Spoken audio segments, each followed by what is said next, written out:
የሐዋርያት ሥራ ምዕራፍ 13 በአንጾኪያም ባለች ቤተ ክርስቲያን ነቢያትና መምህራን ነበሩ። እነርሱም በርናባስ፣ ኔጌር የተባለው ስምዖንም፣ የቀሬናው ሉክዮስም፣ የአራተኛው ክፍል ገዥ የሄሮድስም ባለሟል ምናሄ፣ ሳውልም ነበሩ። እነዚህም ጌታን ሲያመልኩና ሲጦሙ መንፈስ ቅዱስ በርናባስንና ሳውልን ለጠራኋቸው ሥራ ለዩልኝ አለ። በዚያን ጊዜም ከጦሙ ከጸለዩም እጃቸውንም ከጫኑ በኋላ አሰናበቷቸው። እነርሱም በመንፈስ ቅዱስ ተልከው ወደ ሴሌውቅያ ወረዱ።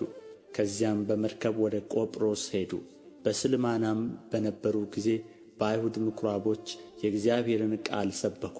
አገልጋይም ዮሐንስ ነበራቸው። ደሴቲቱንም ሁሉ እስከ ጳፉ በዞሩ ጊዜ በርያሱስ የሚሉትን ጠንቋይና ሐሰተኛ ነቢይ የሆነውን አንድ አይሁዳዊ ሰው አገኙ። እርሱም አስተዋይ ሰው ከሆነው ሰርግዮስ ጳውሎስ ከሚባለው አገረ ገዢ ጋር ነበረ። ይህም በርናባስንና ሳውልን ወደ እርሱ ጠርቶ የእግዚአብሔርን ቃል ሊሰማ ፈለገ።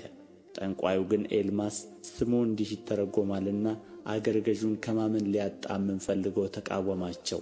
ጳውሎስ የተባለው ሳውል ግን መንፈስ ቅዱስን ተሞልቶ ትኩር ብሎ ሲመለከተው አንተ ተንኰል ሁሉ ክፋትም ሁሉ የሞላብህ የዲያብሎስ ልጅ፣ የጽድቅም ሁሉ ጠላት፣ የቀናውን የጌታን መንገድ ከማጣመም አታርፍምን? አሁንም እነሆ የጌታ እጅ በአንተ ላይ ናት፣ ዕውርም ትሆናለህ፣ እስከ ጊዜውም ፀሐይን አታይም አለው። ያን ጊዜም ጭጋግና ጨለማ ወደቀበት፣ በእጁም የሚመራውን እየዞረ ፈለገ። በዚያን ጊዜ አገረ ገዡ የተደረገውን ባየ ጊዜ ከጌታ ትምህርት የተነሣ ተገርሞ አመነ። ጳውሎስም ከጓደኞቹ ጋር ከጳፉ ተነስቶ የጵንፍልያ ወደምትሆን ወደ ጴርጌን መጣ። ዮሐንስም ከእነርሱ ተለይቶ ወደ ኢየሩሳሌም ተመለሰ። እነርሱ ግን ከጴርጌን አልፈው የጲሲድያ ወደምትሆን ወደ አንጾኪያ ደረሱ። በሰንበትም ቀን ወደ ምኵራብ ገብተው ተቀመጡ። ሕግና ነቢያትም ከተነበቡ በኋላ የምኵራብ አለቆች ወንድሞች ሆይ ሕዝብን የሚመክር ቃል እንዳላችሁ ተናገሩ ብለው ላኩባቸው። ጳውሎስም ተነሣና በእጁ ጠቅሶ እንዲህ አለ። የእስራኤል ሰዎችና እግዚአብሔርን የምትፈሩ ሆይ ስሙ። የዚህ የእስራኤል ሕዝብ አምላክ አባቶቻችንን መርጦ በግብፅ አገር በእንግድነት ሳሉ ሕዝቡን ከፍ ከፍ አደረጋቸው፣ ከፍ ባለችውም ክንዱ ከዚያ አወጣቸው። በበረሃም 40 ዓመት ያህል መገባቸው። በከነዓንም አገር 7 አሕዛብን አጥፍቶ ምድራቸውን አወረሳቸው። ከዚህም በኋላ እስከ ነቢዩ እስከ ሳሙኤል ድረስ 450 ዓመት ያህል መሳፍንትን ሰጣቸው። ከዚያም ወዲያ ንጉሥ ያነግሥላቸው ዘንድ ለመኑ። እግዚአብሔርም ከቢንያም ወገን የሆነውን ሰው የቂስን ልጅ ሳውልን 40 ዓመት ሰጣቸው። እርሱንም ከሻረው በኋላ ዳዊትን በእነርሱ ላይ እንዲነግሥ አስነሣው። ሲመሰክርለትም እንደ ልቤ የሆነው ሰው ፈቃዴንም ሁሉ የሚያደርግ የእሴይን ልጅ ዳዊትን አገኘሁ አለ።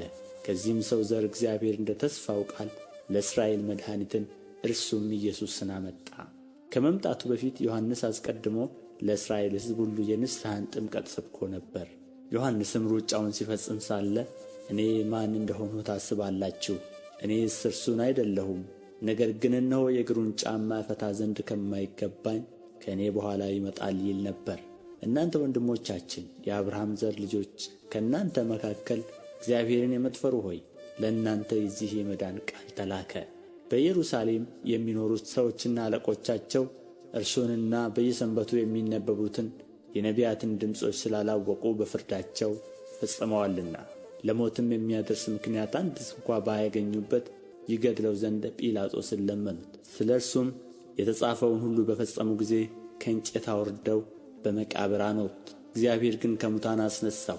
በሕዝብም ዘንድ ምስክሮቹ ለሆኑት ከእርሱ ጋር ከገሊላ ወደ ኢየሩሳሌም ለወጡት ብዙ ቀን ታያቸው። እኛም ለአባቶች የተሰጠውን ተስፋ የምሥራቹን ለእናንተ እንሰብካለን። ይህን ተስፋ እግዚአብሔር በሁለተኛው መዝሙር ደግሞ አንተ ልጄ ነህ፣ እኔ ዛሬ ወለድሁ ተብሎ እንደ ተጻፈ ኢየሱስን አስነስቶ ለእኛ ለልጆቻቸው ፈጽሞአልና እንደ ገናም ወደ መበስበስ እንዳይመለስ ከሙታን እንዳስነሣው እንዲህ የታመነውን የዳዊትን ቅዱስ ተስፋ ሰጣችኋለሁ ብሎአል። ደግሞ በሌላ ስፍራ ቅዱስህ መበስበስን ያይ ዘንድ አትሰጠውም ይላልና። ዳዊትም በራሱ ዘመን የእግዚአብሔርን ሐሳብ ካገለገለ በኋላ አንቀላፋ፣ ከአባቶቹም ጋር ተጨምሮ መበስበስን አየ። ይህ እግዚአብሔር ያስነሣው ግን መበስበስን አላየም።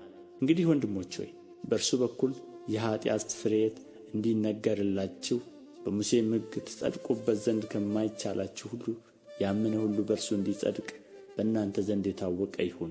እንግዲህ እናንተ የምትንቁ እዩ፣ ተደነቁም፣ ጥፉም። አንድስ እንኳ ብተርክላችሁ የማታምኑትን ሥራ በዘመናችሁ እኔ እሠራለሁና ተብሎ በነቢያት የተነገረው እንዳይደርስባችሁ ተጠንቀቁ። በወጡም ጊዜ ይህን ነገር በሚመጣው ሰንበት ይነግሩአቸው ዘንድ ለመኑአቸው። ጉባኤውም ከተፈታ በኋላ ከአይሁድና ወደ ይሁዲነት ገብተው ከሚያመልኩ ብዙዎች ጳውሎስንና በርናባስን ተከተሉአቸው።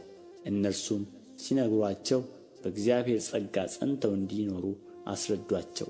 በሁለተኛውም ሰንበት ከጥቂቶቹ በቀር የከተማው ሰው ሁሉ የእግዚአብሔርን ቃል ይሰሙ ዘንድ ተሰበሰቡ። አይሁድም ብዙ ሕዝብ ባዩ ጊዜ ቅንዓት ሞላባቸው፣ እየተሳደቡም ጳውሎስ የተናገረውን ቃል ተቃወሙ። ጳውሎስና በርናባስም ገልጠው የእግዚአብሔር ቃል አስቀድሞ ለእናንተ ይነገር ዘንድ ያስፈልጋል፣ ከገፋችሁትና የዘላለም ሕይወት እንዳይገባችሁ በራሳችሁ ከፈረዳችሁ ግን እነሆ ወደ አሕዛብ ዘወር እንላለን። እንዲሁ ጌታ እስከ ምድር ዳርቻ ድረስ ለማዳን ትሆን ዘንድ ለአሕዛብ ብርሃን አድርጌሃለሁ ብሎ አዞናልና። አሕዛብም ሰምተው ደስ አላቸው፣ የእግዚአብሔርንም ቃል አከበሩ። ለዘላለም ሕይወትም የተዘጋጁ ሁሉ አመኑ። የጌታም ቃል በአገሩ ሁሉ ተስፋፋ። አይሁድ ግን የሚያመልኩትን የከበሩትንም ሴቶችና የከተማውን መኳንንት አወኩ። በጳውሎስና በበርናባስም ላይ ስደትን አስነሥተው ከሀገራቸው አወጡአቸው። እነርሱ ግን የእግራቸውን ትቢያ አራግፈውባቸው ወደ ኢቆንዮን መጡ። በደቀ መዛሙርትም ደስታና መንፈስ ቅዱስ ሞላባቸው።